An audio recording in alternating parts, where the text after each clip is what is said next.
여러분, 어제 새벽에 제가 새벽같이 설교 말씀을 준비하다가 바깥을 보니까 문득 바깥을 딱 보니까 눈이 내리더라고요. 네, 그래가지고 밤새 눈이 좀 내리다가 오전에는 그쳤는데 오시는 길이 좀 굉장히 설레고 기대가 되셨을 것 같아요. 왜냐하면 그 눈길을 걸으셨잖아요. 크리스마스 이브날에 이 눈길을 걷는 이 발걸음 참 설레는 마음이 있잖아요.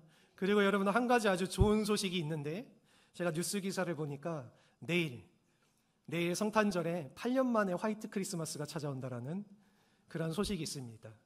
혹시 다들 뉴스 기사 보셨나요? 아시는 분들은 이미 아시겠고 또 모르시는 분들은 지금 이 소식을 통해서 알게 되셨을 텐데 여러분 마음이 어떠십니까? 성탄절날 눈이 온다라고 생각하니까 이 마음 가운데 뭔가 설레고 기대감이 생기지 않으세요? 여러분, 우리 사람들이 많이 좋아하는 단어가 있습니다. 그것이 뭐냐면은 기대. 이 기대라는 단어를 우리 사람들은 참 좋아합니다. 이 기대라는 단어의 뜻은요, 어떠한 일이 원하는 대로 이루어지기를 바라는 그 기다림, 그러한 단어의 뜻을 가지고 있죠. 여러분, 이 기대를 가지고 우리 사람이 살아가게 되면요, 여러분, 이 기대는 희망을 품고 있기 때문에 이 삶의 열정이 불타오르고 정말 앞으로 우리에게 다가올 일에 대해서 그러한 정말로 이 가슴이 뛰고 두근두근하고 기다려지는 우리한 삶에 아주 활력이 되는 그러한 마음을 주는 것이 바로 이 기대라는 그러한 마음인 거죠. 근데 이 기대와는 반대인 단어가 있습니다. 우리 많은 사람들이 싫어하는 단어인데 낙심이라는 단어예요. 여러분, 실망이라고도 우리가 얘기할 수 있는데 이 낙심이라는 단어, 여러분 좋아하시는 분 아마 한 분도 안 계실 거예요. 그렇죠? 이렇게 마음에 낙심이 찾아오게 되면은 여러분 어떻습니까? 세상 살맛이 납니까? 살맛이 나지 않습니까? 살맛 나지 않죠. 마음에 실망감이 가득 차고 낙심함이 찾아오게 되면은요, 이 세상 살맛이 나지 않는 거예요. 이 낙심은요, 내가 바라던 일이 이루어지지 않아서 이 마음이 상한 상태를 이야기하는 이 단어입니다. 이 낙심은요, 희망을 잃어버렸기 때문에 우리의 삶이 무기력해지는 그런 현상을 우리에게 가져다 준다라는 것이죠. 여러분, 세상에는 두 가지 종류의 사람이 있음을 우리가 나눠서 바라볼 수가 있어요. 어떠한 사람이냐면 낙심하게 하는 사람이 있고 또 이와 반대로 기대하게 하는 사람이 있습니다. 여러분들은 혹시 낙심하게 하는 사람입니까? 기대하게 하는 사람입니까? 여러분, 자신을 바라봤을 때 어떤 사람인 것 같으세요? 나는 다른 사람들에게 기대감을 주는 사람이다. 혹은 나는 다른 사람들에게 기대감보다는 낙심감을 많이 주는 사람인 것 같다. 실망을 많이 주는 사람인 것 같다.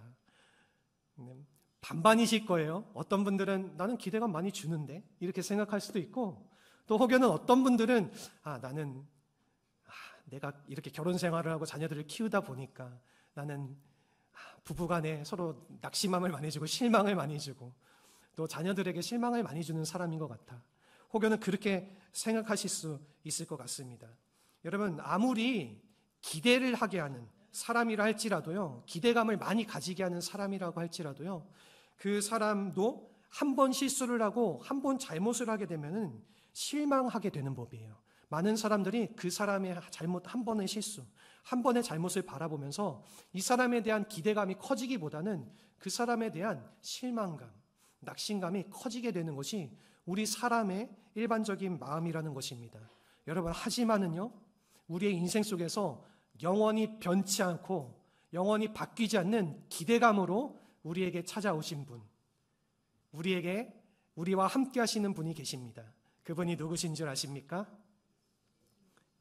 맞습니다. 우리 너무나도 잘 이야기해 주셨는데요. 그분이 바로 우리 예수님이신 줄로 믿습니다.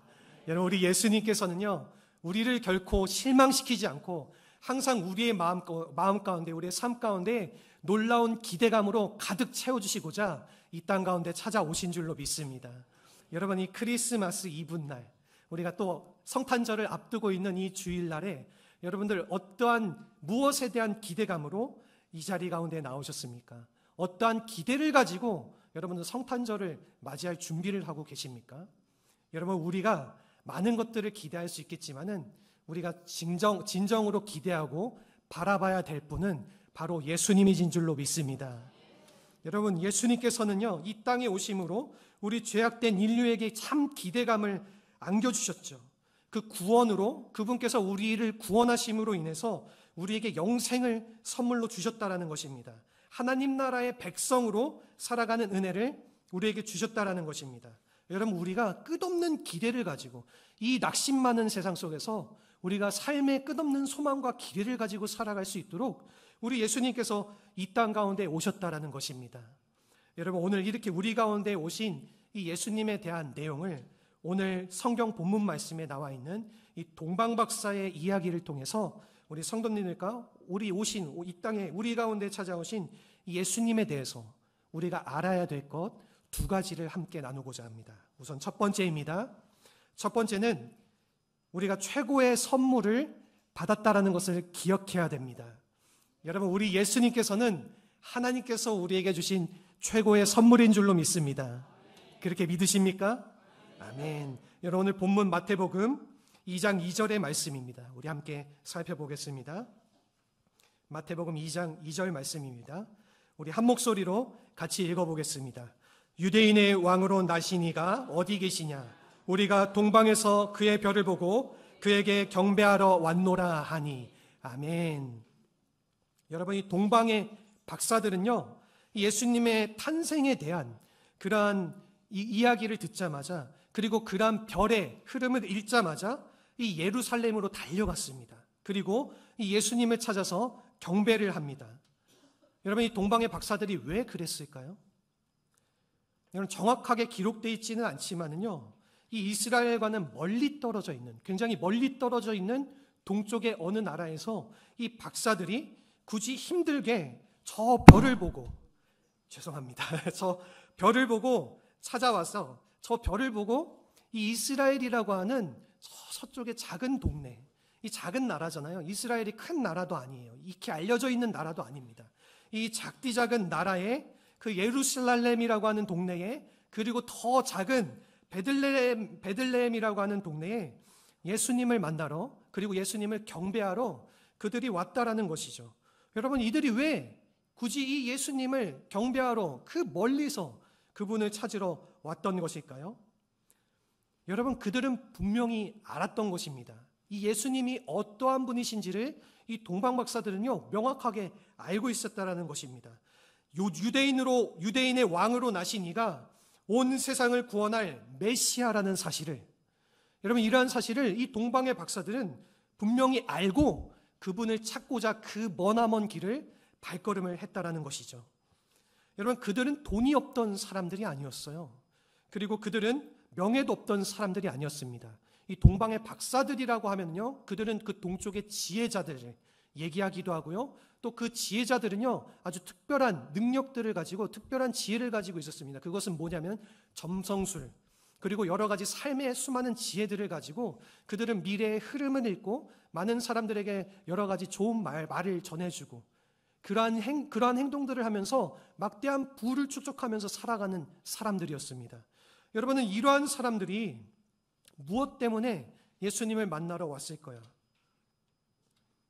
여러분, 이들은요, 이 예수님이 그들이 분명히 찾아야 될 분임을 바라보고 알았다라는 것입니다. 그들의 삶 속에서 그들이 아무리 지혜롭고 그들이 아무리 현명해도 하나님의 아들이신 이 예수님이 이 땅 가운데 태어나셔서 그들의 삶 속에 찾아왔다라는 것이 그들이 놓치지 말아야 될 아주 중요한 사실이라는 것을, 이 땅 가운데 나타난 아주 중요한 그러한 사건이라는 것을 이 동방의 박사들은 알았기 때문에 그러한 예수님을 찾고자 그 먼 발걸음을 했다라는 것입니다. 여러분, 그들이 이 헤롯 왕을 만나면서 이제 그 왕 앞에 나아갔을 때에 온 이스라엘이 소동하고 요란이 일어납니다. 무엇 때문에 그렇습니까? 이 박사들이 그냥 그저 그런 사람들이 아니었기 때문에 그래요. 이 박사들은요, 헤롯 왕조차 이 박사들을 만날 정도로, 그리고 헤롯 왕과 함께 이들이 나눈 이야기를 통해서 온 이스라엘에 소동이 일어날 정도로 그만큼 영향력이 있던, 그만큼 가장 강력한 그러한 능력이 있었던 사람들이 이 동방의 박사들이었다라는 것이죠. 여러분, 이 사람들이 이제는 예수님께 나와 예수님을 만나고 예수님께 경배하고, 그리고 예수님을 만남으로 인해서 큰 기쁨과 그런 감사함을 누리게 되었다라는 것입니다. 이들의 삶 속에서 가장 중요한 한 분, 그분은 바로 예수 그리스도였습니다. 하지만은 이와 반대되는 사람이 오늘 본문에서 또한 등장합니다. 그 사람이 누구냐면요, 헤롯 왕이에요. 여러분, 이 헤롯 왕은요, 이 예수님이 그들 가운데에 찾아온다라고 약속의 말씀을 이 예언을 통해서 계속해서 이스라엘 백성들에게 해주었고, 이제는 이 동방의 박사가 찾아와서 유대인의 왕이 나셨으니 우리가 그를 찾아서 경배하기를 원합니다 했을 때에 이 예수님의 탄생하심이 이 헤롯 왕에게는 선물로 느껴지지가 않았습니다. 이 예수님이 탄생하신다라는 이 사실이 헤롯 왕한테는 선물이 아니라 저주였어요. 그렇기 때문에 여러분, 이 헤롯 왕은요, 이 예수님을 어떻게 해서든 찾아 죽이고자 그것을 모의하게 되고, 동방의 박사들에게 당신들이 이 예수님을 만일 찾아서 발견하게 된다면은 나에게도 알려주십시오, 그렇게 이야기를 하게 됩니다. 여러분, 무엇 때문에 그렇습니까? 이 헤롯 왕에게는 이 예수님이란 존재가 자신에게 찾아오는 선물이 아니라 가장 자신을 해롭게 하고 자신에게 안 좋은 영향을 끼치게 될 존재라고 믿었기 때문입니다. 그렇게 바라봤기 때문에 이 헤롯 왕은 예수님을 반기지 않고 되일어 예수님을 죽이려 했다라는 것이죠. 여러분, 그러한 이 헤롯 왕의 모습이 결국에는 어떠한 모습으로 나타나게 되냐면요, 여러분, 그는 2살 이하의 유아들을 이 이스라엘에 태어났던 이 베들레헴, 그 당시에 예루살렘 베들레헴 지역에 태어났던 2살 아이들을, 유아들을 죽이게 되는 학살하는 아주 악독한 왕으로 성경과 역사에 기록되어지게 됩니다. 여러분, 예수님을 선물로 받아들이지 못하는 사람의 모습은 바로 이런 헤롯 왕과 같은 모습으로밖에 나타나질 수밖에 없다라는 겁니다. 평생을 예수님이란 존재가 나에게 최고의 선물이라는 존재로 받아들이지 않고, 오히려 되려 이 예수님이란 존재는 나에게 전혀 필요 없는 하등 쓸모없는 존재로 그렇게 바라보고 그렇게 살다가 그렇게 저주받은 인생을 마무리하게 되는 것. 여러분, 그것이 바로 이 일반적으로 예수님을 믿지 않는 사람들의 삶의 모습이라는 것이죠. 사랑하는 성도 여러분, 나에게 예수님은 어떠한 분이십니까? 여러분, 이 예수님이 나에게는 가장 귀한 선물입니까? 아니면 가장 필요 없는 선물입니까? 여러분, 오늘 크리스마스 이브 날입니다. 우리가 보통 크리스마스 날 되면은 다들 성탄절 선물 많이 준비하시죠? 가족들. 대부분의 여러분들께서 크리스마스를 맞이하면서 이 이브 날에 저기 이마트가 아주 불이 나고 동이 나더라고요. 이 이브 날 전부터 해가지고 다들 막 크리스마스 성탄절 선물을 준비하려고 이리저리 발로 뛰면서 어떻게 하면은 내 가족들에게 좋은 선물 준비해 줄 수 있을까? 어떻게 하면 내 가족들을 기쁘게 해줄 수 있는 멋진 선물을 준비해 줄 수 있을까? 그렇게 하면서 많은 사람들이 명품 가방이라든가 옷이라든가 운동화, 화장품, 최신 게임기, 장난감 등 이 수많은 선물들을 다들 준비합니다. 여러분, 그리고 이 선물들을 서로 주고받을 때에 이러한 선물들을 이제 받은 것들을 많은 사람들이 자랑하기를 좋아해요. 그래서 많은 여러 친구들에게 또는 SNS를 통해서 내가 이 성탄절날 이러한 선물을 받았다, 이런 좋은 멋진 선물을 받았다, 그렇게 자랑하는 사람들이 참 많아요. 여러분, 근데 이러한 선물들은요, 받은 그때만 좋을 뿐이지, 여러분, 이 좀 안 좋은 선물을 받거나 선물을 못 받으면 우리가 실망하기도 하죠. 그래서 이 선물을 받고 우리가 이 선물에 대한 기대와 이 선물에 대한 기쁨을 누리는 것은 잠시 잠깐뿐이라는 겁니다. 여러분, 이 선물이 항상 좋을 수 없다라는 것이죠. 하지만은 여러분, 우리를 항상 기대하고 우리를 항상 기쁘게 하는 가장 멋진 최고의 선물이 있다라는 것입니다. 그것이 바로 우리 예수님이신 줄로 믿습니다. 여러분, 한 가지 이야기를 나눠드리고자 합니다. 1997년도에 미국에서 한 남자아이가 태어났는데요. 여러분, 이 아이는요, 한 18살 그 인생을 살다가 20살도 안 된 채 젊은 나이에 죽게 되었습니다. 이 아이의 이름은 라이언 화이트라고 하는 아이예요. 이 아이는요, 짧은 인생을 살았지만은요, 이 짧은 인생을 통해서 전 세계 모든 사람들의 가슴을 울리고 우리 그리스도인들에게 신앙의 도전을 주었던 그러한 인생을 살았던 아이였습니다.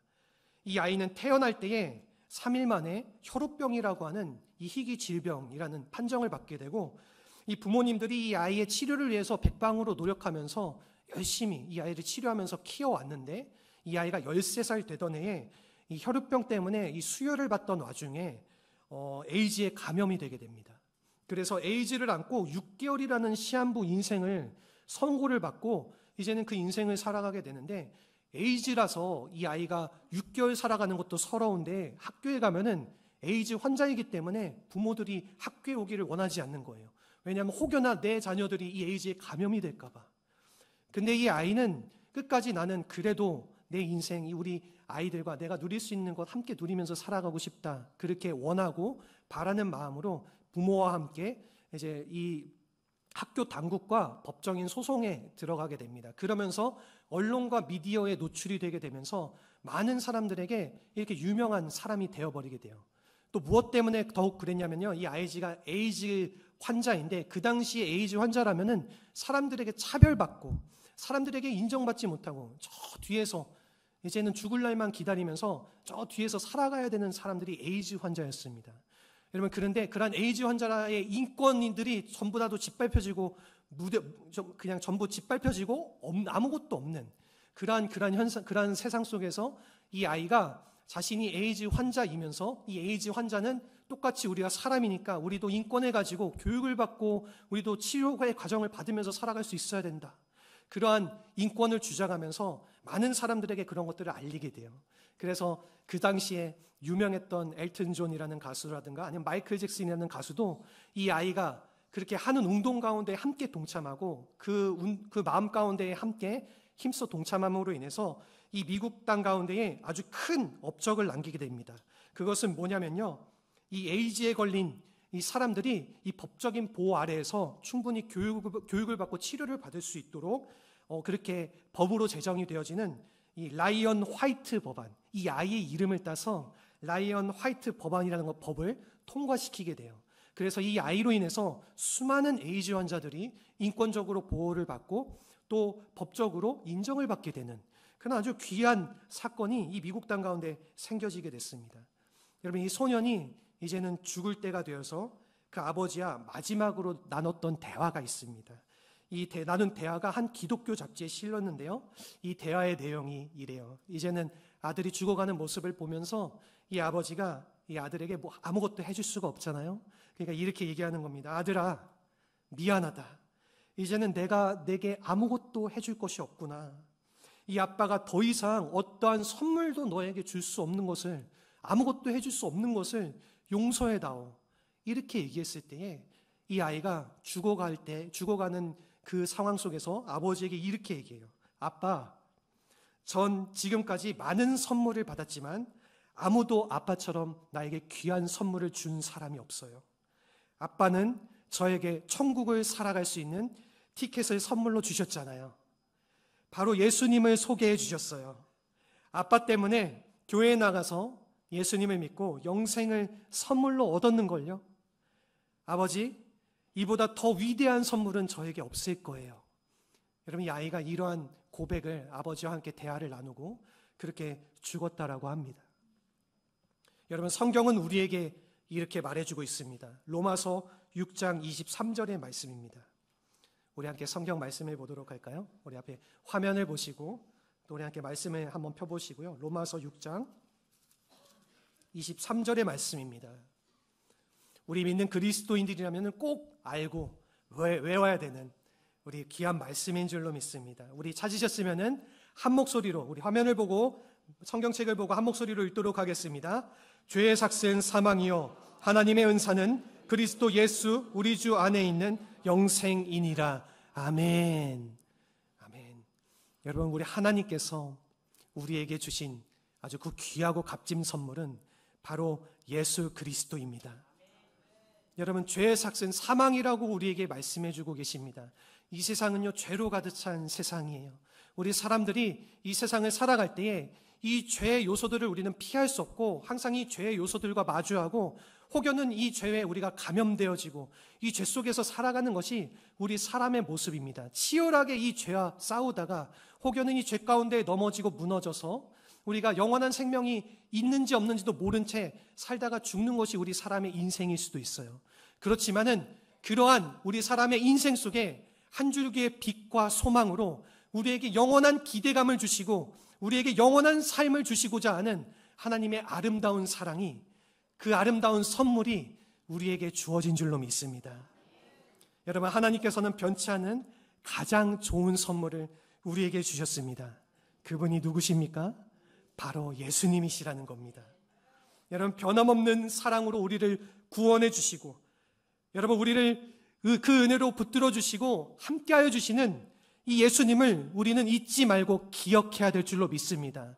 우리가 삶의 시간 가운데 치이고 또 삶의 현실 가운데에 우리가 치여서 살아갈 때에 종종 우리가 우리의 삶 가운데 예수님이 나의 가장 큰 선물이었지.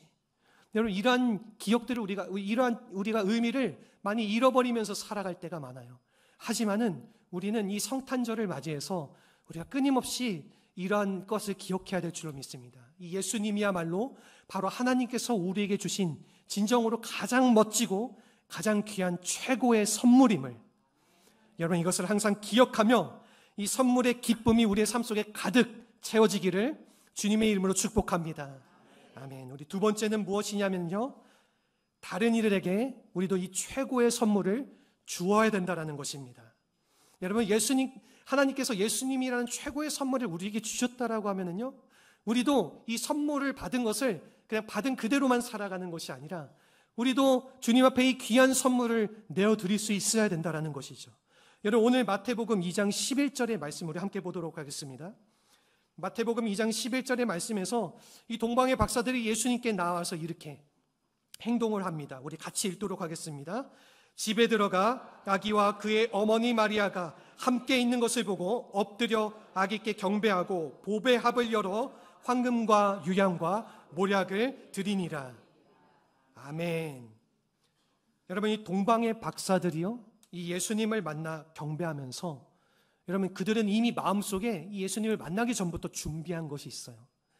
왜냐하면 예수님이 자신들에게 가장 멋진 선물로 찾아올 곳임을 이들은 알았기 때문에 이 예수님을 만나기 전에 이들은 황금과 모략과 유향이라고 하는 아주 그 당시에 너무나도 값비싸고 그 당시에 다른 사람들이 구할 수도 없었던 가장 귀한 것을 이들은 미리 준비해서 이 예수님을 만나자마자 예수님께 경배하고 그리고 이 선물을 드렸다라는 것입니다. 여러분, 왜 동방의 박사들이 이 귀한 선물을, 이 귀한 예물을 예수님께 드렸던 것일까요? 여러분, 그것은 다른 것에 그 이유가 있는 것이 아니에요. 이 예수님께서 자신들에게 최고의 선물이라는 것을 알았기 때문입니다. 여러분, 우리 사람들 말 가운데 이런 말이 있죠. 오는 게 있으면은 가는 게 있는 것이, 여러분, 이것이 사람의 도리입니다. 그렇죠? 우리가 누군가에게 아주 멋진 선물을 받았어요. 그러면은 선물을 받아가지고 입 싹 닫고 나는 받았으니까 다시 그 사람에게 선물 주지 말아야지. 여러분, 이런 마음으로 살아가는 것은 정말 악한 사람의 마음이에요. 우리가 누군가에게 무언가 귀한 선물을 받았다라고 하면은 그 마음에 감사해서 우리도 내가 가지고 있는 귀한 선물을 준비해서 그 사람에게 줄 수 있는 것이 우리 일반적인 사람의 마음들 아니겠습니까? 여러분, 하물며 우리 사람들의 마음도 그러할진데 하나님께서 우리에게 너무나도 가장 값진 최고의 선물을 우리에게 주셨습니다. 그렇다면은 우리도 하나님께 우리가 가지고 있는 최고의 것을 드려야 되지 않겠습니까?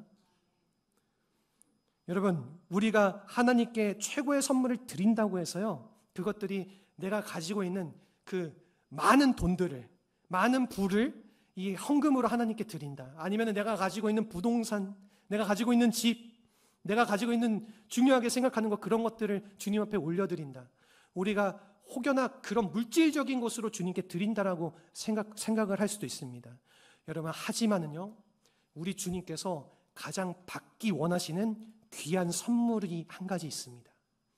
여러분, 그것이 무엇이냐면요, 우리가 받은 이 예수 그리스도를 다른 사람들에게 전하는 것이에요.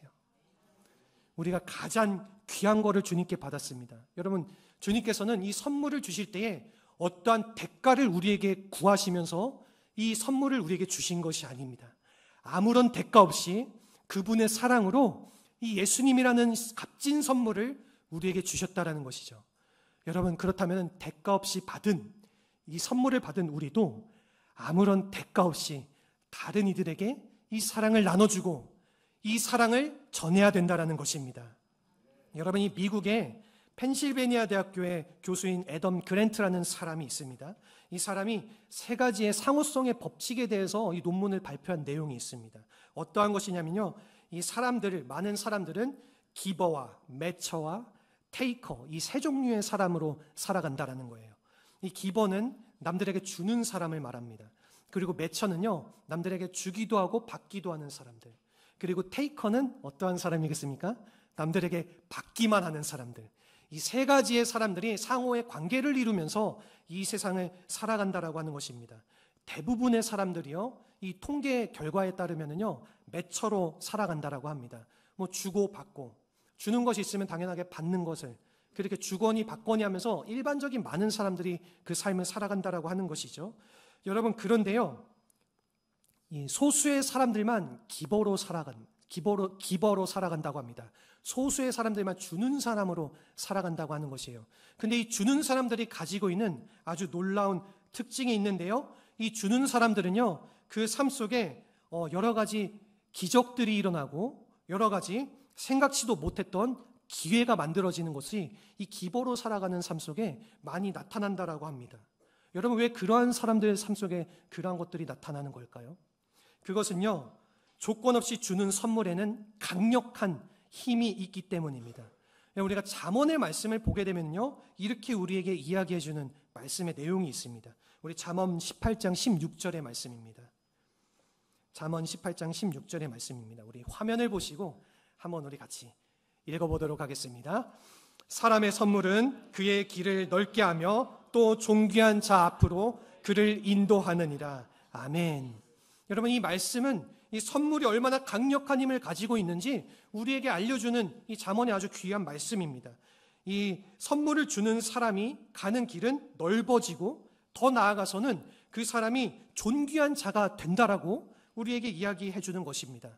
여러분, 이 선물은요, 언제나 우리의 삶에 기적을 만들어낸다라는 것이죠. 이 선물이 기적을 만들어내는 이유는요, 이 선물은 기적의 씨앗을 뿌리기 때문입니다. 여러분, 그 선물이 만일 예수님이라고 생각해 보십시오. 내가 그런 선물로 다른 사람들에게 예수님을 전한다라고 생각해 보십시오. 여러분, 하나님의 아들이신 예수님을 우리가 전하면서 나아갈 때 우리의 삶에 상상도 할 수 없을 정도로 놀라운 기적의 열매를 맺어지게 될 줄로 믿습니다. 우리 하나님은 그럴 수 있으신 분이에요. 그렇게 하시는 분이에요. 그렇기 때문에 이 땅 가운데 우리의 삶 속에 예수님을 선물로 주셨고 우리의 삶이 예수님을 통하여서 기적으로 가득 찬 삶으로 나타나기를 원하신다라는 것입니다. 여러분, 그렇기 때문에 우리 성도는 이 세상 속에서 주는 자로 살아가야 될 줄로 믿습니다. 우리는 누구든지 기버로 살아가야 될 줄로 믿습니다. 여러분, 사도 바울은요, 주는 것이 받는 것보다 복이 있다, 이렇게 우리에게 사도행전 6장의 말씀을 통해서 그 말씀을 나눕니다. 그리고 이 말씀을 그냥 우리가 듣기만 하는 것이 아니라 이 말씀을 기억하라고 우리에게 말하고 있습니다. 여러분, 이 하나님의 법칙은 주는 자가 받는 자보다 복이 있는 줄로 믿습니다.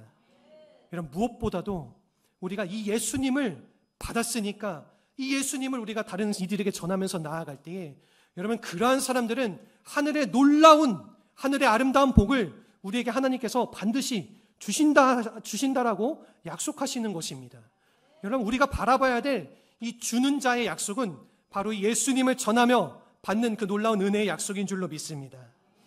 말씀을 마무리하겠습니다. 우리 요한복음 3장 16절 말씀, 우리 익히 잘 알고 있는 말씀이죠. 여러분, 이 말씀을 통하여서 우리가 한 가지 이 예수님에 대한 의미를 바라보게 됩니다. 우리 같이 한번 읽어보도록 할까요? 하나님이 세상을 이처럼 사랑하사 독생자를 주셨으니 이는 그를 믿는 자마다 멸망하지 않고 영생을 얻게 하려 하심이라. 아멘.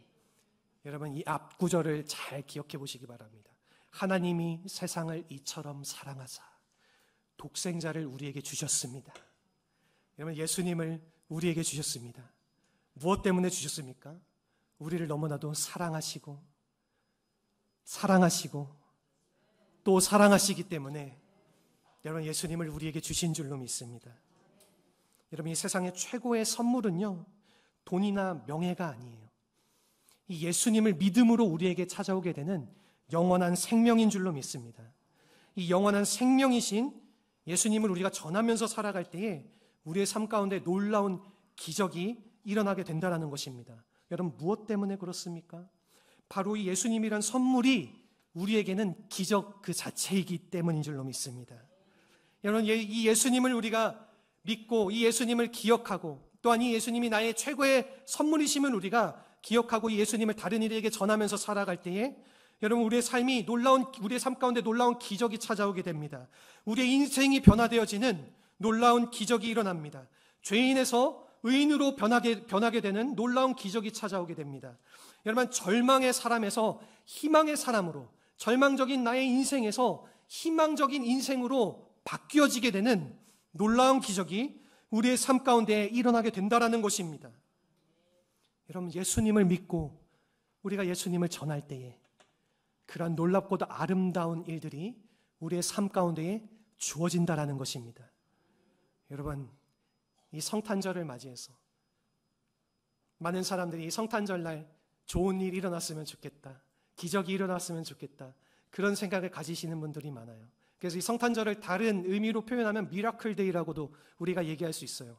왜냐하면 많은 사람들이 이 성탄절날에 놀라운 기적의 일들이 일어나기를 원하기 때문에 그래요. 여러분, 무엇 때문에 그들이 바라고 원하는 겁니까? 왜 그날을 그렇게 바라보게 됩니까? 여러분, 그 사람들은 은연중에 알고 있는 것이에요. 하나님께서 예수님을 이 땅 가운데 보내주신 이 성탄절이란 날이 바로 놀라운 기적이 일어나는 날임을 많은 사람들이 이미 은연중에 알고 있기 때문에 그렇습니다. 여러분, 그런 사람들의 마음속 깊이 우리는 전해야 될 줄로 믿습니다.